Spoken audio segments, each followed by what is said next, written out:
بسم اللہ الرحمن الرحیم۔ میں کیسر عزیز نیوز پوائنٹ 78 کے ساتھ آپ کی خدمت میں حاضر ہوں۔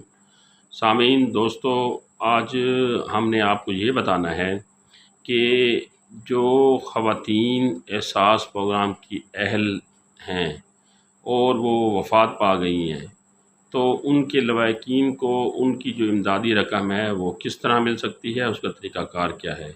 اگر والدین، خامد یا بیوی اہل ہے مگر وہ وفات پا گئی ہیں، تو ان کے بچوں کو کس طریقے سے یہ امداد ملے گی، آج ہم اس کے اوپر آپ سے تفصیلی گفتگو کریں گے۔ سب سے پہلے میں آپ کو یہ بتاؤں کہ اگر آپ کی والدہ یا آپ کی بیوی وفات پا گئی ہے اور وہ احساس کفالت کی اہل تھیں، تو اس اہلیت کی بنیاد کے اوپر ان کی جو امدادی رقم ہے ان کی وفات کے بعد وہ کون لینے کا حقدار ہے، تو اس کے اوپر آج ہم نے تفصیلی گفتگو کرنی ہے۔ اور یہ بھی آپ کو میں نے بتانا ہے کہ لواحقین کی اہلیت کا معیار کیا ہوگا، کہ کون کون بندے جو ہے ان کے گھر کے افراد وہ اس امدادی رقم کو حاصل کر سکتے ہیں۔ تو اس کے 3 مراحل رکھے گئے ہیں۔ پہلا مرحلہ یہ ہے کہ آپ اپنی یونین کونسل میں جائیں گے، وہاں سے فوت ہونے والی خاتون کا کمپیوٹرائز ڈیتھ سرٹیفکیٹ بنوائیں گے، وفات کا سرٹیفکیٹ بنوائیں گے جو یونین کونسل ایشو کرتی ہے۔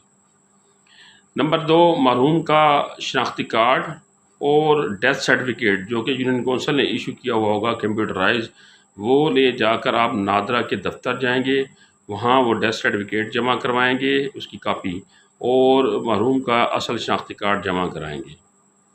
اس کو جمع کرانے کے بعد نادرا آپ کو وفات کے بعد مرحوم کی شناختی کارڈ کے تنسیخ کا سرٹیفکیٹ ایشو کرے گا۔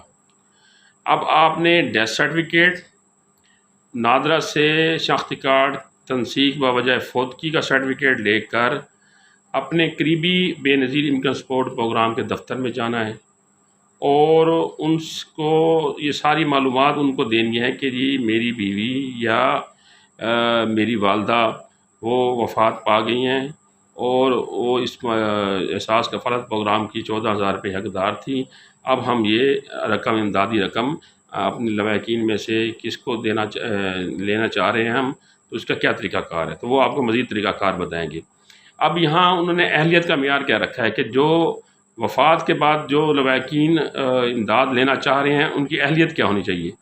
اگر بیوی اور خاوند حیات نہ ہو تو سب سے بڑی غیر شادی شدہ جو بیٹی ہے وہ حقدار ہوگی، اور نمبر 2، غیر شادی شدہ بیٹی اگر بالغ نہ ہو تو سب سے بڑا غیر شادی شدہ بیٹا جو ہے وہ حقدار ہوگا اس امدادی رقم کا۔ بالغ غیر شادی شدہ بیٹے یا بیٹی کو امداد کے حصول کے لیے اپیل کا حق تب حاصل ہوگا جب اس کے پاس بے فام ہوگا اور کمپیوٹرائز آئی ڈی کارڈ ہوگا، تب وہ اس امدادی رقم کا حقدار ہوگا۔ نمبر 4، لواحقین کا اندراج نادرا کے پاس ہونا ضروری ہے۔ مثلا اس کی بیٹی ہے یا بیٹا ہے، اگر وہ FRC میں رجسٹرڈ نہیں ہے، اس کی فیملی میں وہ فوت ہونے والے کی فیملی میں رجسٹرڈ نہیں ہے، تو اس صورت میں اس خاندان کے افراد امداد کے حقدار نہیں ٹھہریں گے۔ یعنی جو فوت ہوا ہے اس کی فیملی کے میں آپ کا اندراج ہونا، نادرا کے پاس ہونا ضروری ہے۔ لواحقین کو اہلیت کی تصدیق کے بعد رقم کا میسج 8171 سے آئے گا۔ اس کے علاوہ کسی بھی نمبر سے آنے والا میسج فراڈ ہوگا، وہ غلط ہوگا۔